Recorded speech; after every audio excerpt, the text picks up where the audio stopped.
Hello everyone, this is Anushka Jayaraman, CBSE Class 9, Exercise 5.1. Exercise la first question, which of the following statements are true and which are false? Give reasons for your answers. So, நம்ம true, false ன்னு சொல்லிட்டு எதனால் அது ட்ரூன்னு சொல்கிறோம், எதனால் அது falseன்னு சொல்கிறோங்கிற exact answersயும் இந்த இடத்துல சொல்லணும். First one, only one line can pass through a single point. இப்போ நான் ஒரு single point வைக்கிறேன். இது மூலயமா one line மட்டும்தான் பாஸ் ஆகும் அப்படின்னு சொல்கிறாங்க. Either it is a true or false. So, the answer is false. Why? அப்படினா we have to tell the reason. Infinite number of lines can pass through a single point as shown. So infinite lines அப்படினா நான் ஒரு point தான் இங்கே place பண்ணியிருக்கேன் which is P. அதிலே எனக்கு எத்தனை லைன்ஸ் பாஸ் ஆகுதுன்னு பாருங்கள். just 1 2 3 4 இந்த மாதிரி n நம்பர் ஆஃப் லைன்ஸ் நான் உங்களுக்கு தெரியணுங்கிறதுக்காக இது ஜஸ்ட் 4 லைன்ஸோட ஸ்டாப் பண்ணிட்டேன். So n number of lines which is called infinite அப்படின்னா அதை கவுண்டே பண்ண முடியாது. So infinite number of lines can pass through a single point. So the given ஸ்டேட்மெண்ட்டில் என்ன இருக்குது, ஒன்லி ஒன்னு தான் இருக்குது. So it is false. Next one, there are an infinite number of lines which pass through two distinct points. Two distinct பாயிண்ட்ஸ்னால் one point வழியாக infinite number of lines போகுங்கிறது தான் ட்ரூ.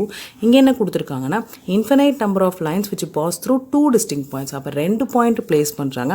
இந்த 2 பாயிண்ட் வழியா infinite number of lines pass ஆகும் அப்படின்னு சொல்கிறாங்க. But it is false. Only one line. ஏன் அப்படின்னா only one line can pass through two distinct points P and Q such as shown here. So இங்கே ஒரு 2 point வச்சுருக்கேன் PQன்னு, அது வழியாக போகணும், தட் இஸ் அதில் பாஸ் த்ரூ பண்ணி போகணும் அப்படின்னா சிங்கிள் லைன் மட்டும்தான் போக முடியும். Not more than exactly single line. ஒரு லைனை தாண்டி வேறு எந்த லைனுமே அதில் போக முடியாது. ஸோ அதோட ரிவர்ஸ் ப்ராசஸ்னால் கூட இதை ஞாபகம் வச்சுக்கலாம். நம்ம 1 பாயிண்டில் infinite number of lines can pass, 2 பாயிண்ட்ஸில் only one line can pass. Okay, so it is false. Third subdivision, a terminated line can be produced indefinitely on both the sides. So இது already நம்ம ஒரு ஆக்சியம்ஸில் பார்த்துருக்கோம். அந்த Euclid's postulates இருக்குல்லையே அதில் பார்த்துருக்கோம். அதில் என்னென்னா ஒரு டெர்மினேட்டட் லைன்ஸ்னால் அந்த லைன் எண்ட் ஆகிடுச்சு. Can be produce infinitely on both the sides. அப்போ என்னென்னா இன்ஃபினைட்டாக அந்த லைன் போயிட்டுருக்கு.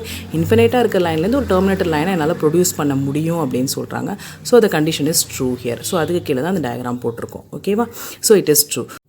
Yes, third subdivision, if two circles are equal then the radii are equal. Which one is true? If two circles are equal then region bounded by one circles can be superimposed on other. Superimposed அப்படின்னா இப்போ ஒரு circle இப்படி இருக்குது அப்படின்னா இதுக்கு மேலேயே ஒரு circle போடுறேன் வித் த சேம் சென்டர். அப்போ என்ன மீனிங் அப்படின்னா கீழே இருக்க சர்க்கிளும் எனக்கு தெரியணும், சர்க்கிள்குள்ளே சர்க்கிள் போல். That one is called concentric circles. So நம்ம சிடிலாம் பிளேஸ் பண்ணுறோம் இல்லையா, ஒரு சிடி பேக்கில் சிடி எப்படி பிளேஸ் பண்ணுவோம், நடுவில் வந்துட்டு ஒரு லைன் மாதிரி இருக்கும், அது மேலே நம்ம சிடியை பிளேஸ் பண்ணிட்டே இருக்கோம். So imagine that CD pack. அந்த சிடி பேக்கில் பார்க்கும்போது பார்த்தீங்கன்னா கீழே இருக்கிற சர்க்கிள் உங்களுக்கு தெரியும், தட் இஸ் கீழே இருக்கிற சிடி தெரியும். பட் நம்ம என்ன பண்ணுவோம், ஒவ்வொன்றா எடுத்துகிட்டு தான் வைப்போம். ஸோ அதுதான் சூப்பர் இம்போஸ்க்கான எக்ஸாக்ட் மீனிங். அந்த மாதிரி மேலே 2 சர்க்கிள் இருக்குது. This means that their centres and circumference. அப்போ பொறுத்த வரைக்கும் அந்த கீழே இந்த மாதிரி ஒரு குச்சி மாதிரி நீட்டிகிட்டு இருக்கும் இல்லையா, இதுதான் அந்த சிடியோட சென்டர்னு ஞாபகம் வச்சுங்க. And then circumference lies over one another. அந்த சர்க்கம்ஃபரன்ஸும் எப்படி இருக்கும், எல்லா சிடியும் ஒரே ஷேப்பில் தான் இருக்கும், தட் இஸ் ஒரே சர்க்கம்ஃபரன்ஸில் தான் இருக்கும். கரெக்டாக? ஸோ அந்த சர்க்கம்ஃபரன்ஸும் என்னென்னா ஒன்று மேலே ஒன்று தான் இருக்கும். ஹென்ஸ் த ரேடியாக இருக்கும். அப்படி இருக்கும்போது அதோட ரேடியை எப்படி இருக்குன்னு கேட்டிருக்காங்க. தட் இஸ் ஆல்சோ ஈக்குவலாக தான் இருக்கும் அப்படின்னு சொல்கிறாங்க. Yes, so that it is true. Next one, if AB is equal to PQ and PQ is equal to XY, then AB is equal to XY. So AB, PQ, XY னு 3 line segments கொடுத்தாச்சு. Given AB is equal to PQ and PQ is equal to XY. So ஏபியும் பிக்யூவும் ஈக்குவலாக இருக்குது, and then பிக்யூவும் எக்ஸ்ஒயும் ஈக்குவலாக இருக்குது. We have to prove AB is equal to எக்ஸ்ஒய்ங்கிறது தான் ப்ரூவ் பண்ணணும் by equals first axiom. First axiom என்ன சொல்லுது, things which are equal to same thing are equal to one another. நம்ம AC equal to B and then BC equal to C implies that AC equal to சின்னு எழுதுகிறோம் இல்லையா, அதுதான் என்னோட first Axiom. நான் அங்கேயே சொன்ன மாதிரி அந்த ஆக்சியம்ஸை மட்டும் நம்ம எடுத்து யூஸ் பண்ணிக்கலாம் எங்கே நமக்கு தேவைப்படுதோ. அதே மாதிரி அந்த ஆக்சியம் எடுத்து ஸ்டேட் பண்ணிவிட்டு we conclude that AB is equal to XY. So that it is true. Yes, thank you students.